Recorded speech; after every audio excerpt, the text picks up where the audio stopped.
Jadi kalau ada seorang istri sholat, puasa, bagus, baca Qur'annya banyak, dengan tahsin yang bagus, tapi dia suka bikin suaminya murka, suka nyinyir,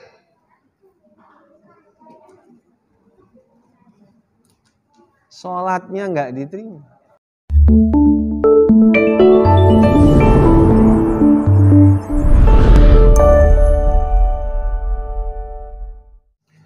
Pada saatnya nanti kan tiba, engkau akan menjadi istri, insya Allah, atau bahkan sekarang ini engkau sudah jadi istri.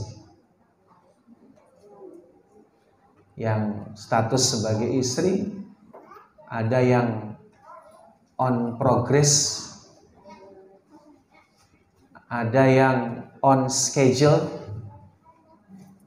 terjadwal, ada yang mungkin juga dalam proses. Apapun statusnya, sudah barang tentu engkau pasti ingin menjadi wanita yang terbaik bagi suaminya, yang sholihah, lagi berakhlak karimah.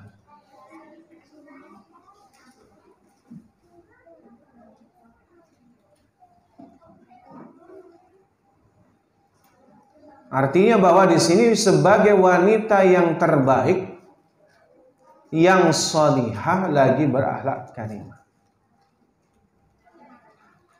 Karena dua hal inilah yang paling banyak menyebabkan wanita masuk surga, yakni taqwa wa husnul khuluq.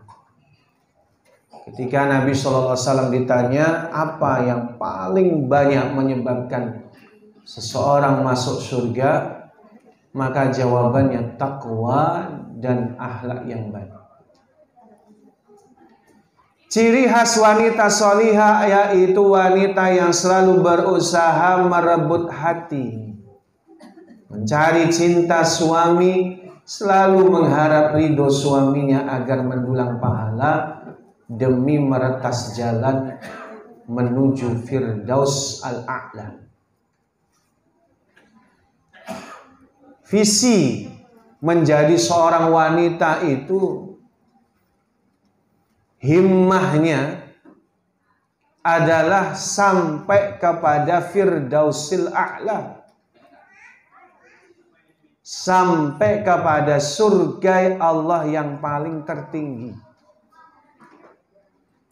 Himmah ini harus ada dalam benak setiap wanita.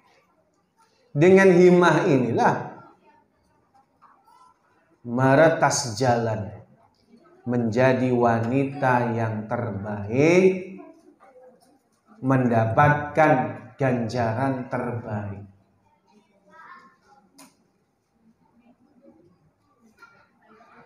Landasan An-Nisa 34 sudah kita bahas. Allah Ta'ala berfirman, Ar-rijalu qawwamuna 'alan nisa bima faddalallahu ba'dahum 'ala ba'din wa bima anfaqu min amwalihim. Lelaki itu pelindung bagi perempuan karena Allah telah melebihkan sebagian mereka atas sebagian yang lain.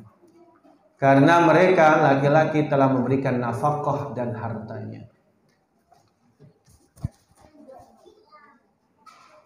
Landasan berikutnya Al-Baqarah 228.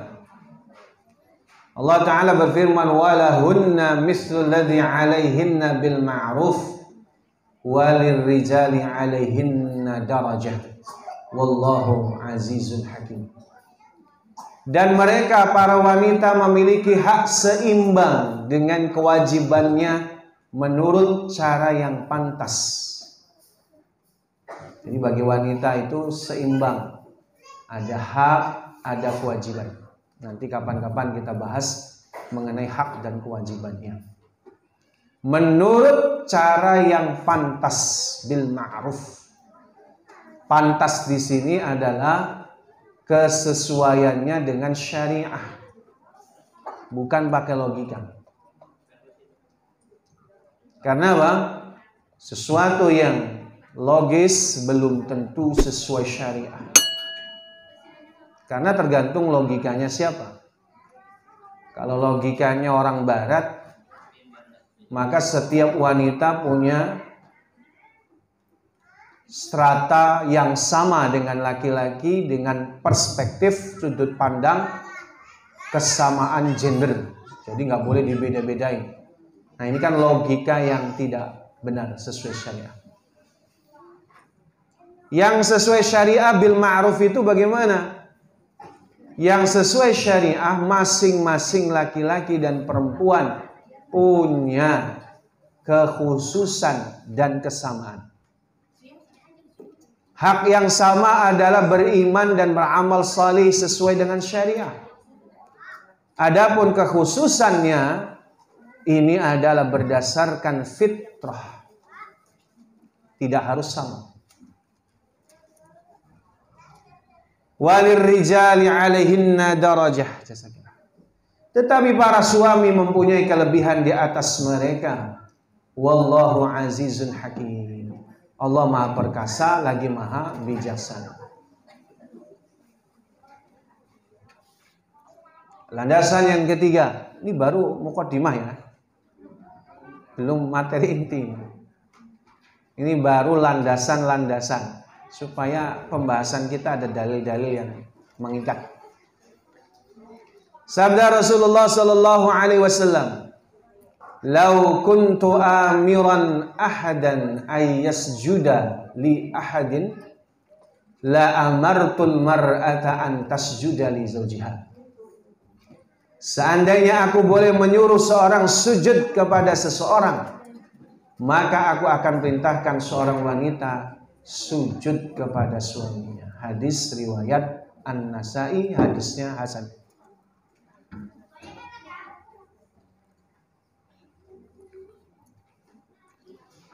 Dikisahkan pada zaman Rasulullah sallallahu alaihi wasallam ada seorang wanita yang datang mengadukan perlakuan suaminya kepada Rasulullah sallallahu alaihi wasallam.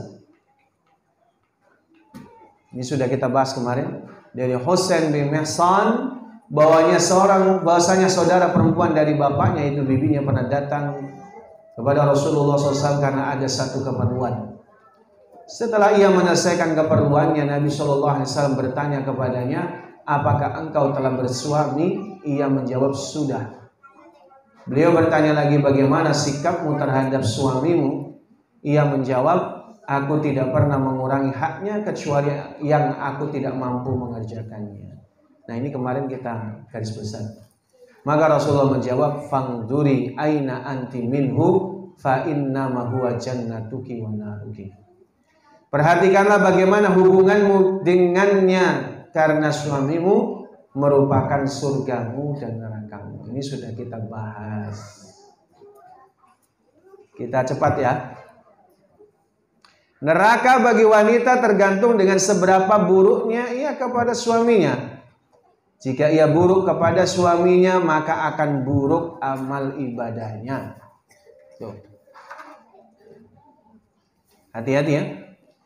Sebagai seorang wanita, karena suami itu surga dan nerakanya, maka neraka bagi wanita tergantung seberapa buruknya ia kepada suaminya. Jika wanita itu buruk kepada suaminya, maka akan buruk amal ibadahnya. Dalilnya dari Abu Umamah radhiyallahu anhu bahwa Rasulullah sallallahu alaihi wasallam bersabda, "Salasun," ada 3 golongan, salasatun.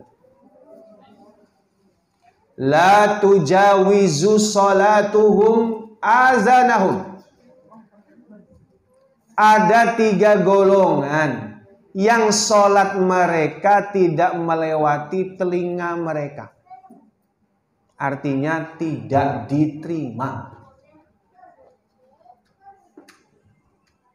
Sholatnya nggak diterima.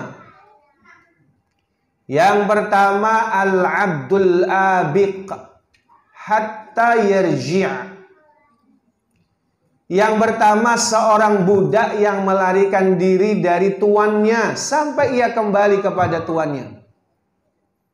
Jadi kalau ada seorang budak, dia melarikan diri dari tuannya, maka ketika dia lari dari tuannya itu, sholatnya nggak diterima. Yang kedua, wamra'atun batat wa zawjuha 'alaiha sakhit. Golongan yang kedua yang sholatnya nggak diterima adalah seorang istri yang melewati malam hari sementara suaminya marah dengannya.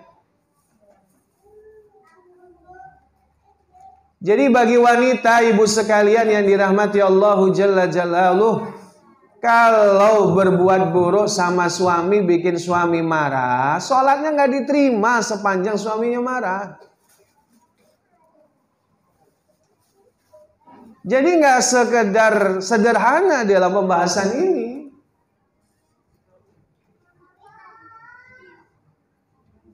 Jadi kalau ada seorang istri, sholat, puasa, bagus, baca Qur'annya banyak, dengan tahsin yang bagus, tapi dia suka bikin suaminya murka, suka nyinyir,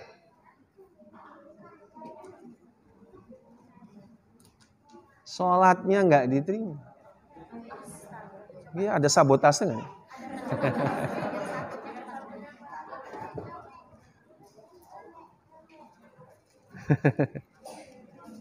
Habis.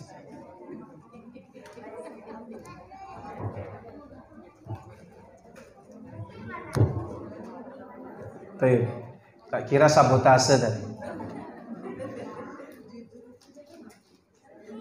Mentang-mentang lagi bahas istri. Gara-gara ini. Jadi kesolihahan, kebagusan sholat, puasa, semua amal ibadah. Karena di sini Imam Ibnu Qudamah mengatakan bahwa as-sholatu gharratut ta'ah. Salat itu pangkal segala amal ibadah ketaatan. Jadi kalau dalam hadis ini disebutkan salatnya nggak diterima, apalagi amal ibadah yang lain. Salat aja nggak diterima, apalagi amal ibadah yang lain. Karena salat itu pangkal segala amal ibadah. Maka hati-hati bagi wanita, bagi setiap istri, jangan bikin suami murka. Ini nggak sederhana. Jadi amal ibadahnya nggak diterima masalahnya.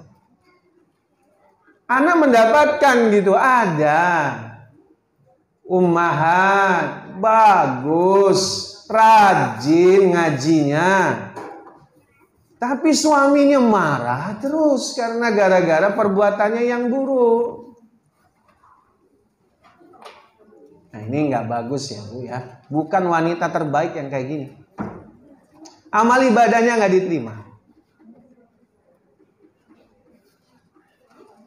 Jadi bagusnya ngaji kita, sholat kita, ummahat semua, dampaknya semakin baik kepada suami. Bukan semakin sombong kepada suami, jangan. Yang ketiga, imamu qaumin wahum lahu karihun. Golongan yang ketiga amal ibadahnya nggak diterima, yaitu seorang pemimpin yang memimpin suatu kaum sementara kaumnya tidak suka dengan kejahatannya. Jadi kalau ada seorang pemimpin zolim sama rakyat, satu orang saja ngadu sama Allah, maka ibadahnya nggak diterima. Berat jadi pemimpin itu. Bukan hanya pemimpin negara.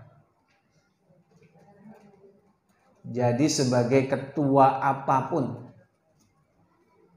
maka hendaknya tunaikan amanah. Kalau enggak, sholatnya bisa nggak diterima. Ya tentu ini berdasarkan keadilan ya. Kalau dia pemimpinnya sudah berusaha semaksimal mungkin, tetap ada orang nggak suka, itu beda urusan. Karena tidak bisa kita memastikan semua orang suka sama kita. Surga bagi wanita tergantung dengan seberapa baiknya ia menyenangkan dan memikat suaminya. Jika ia baik kepada suaminya, maka akan menjadi baik amal ibadahnya. Maka wanita yang terbaik untuk suaminya. Amal ibadah yang dia kerjakan kalau dia sayang dan memikat suaminya dan menjadikan suaminya ridha, maka dialah wanita yang terbaik. Itu jawabannya sederhana.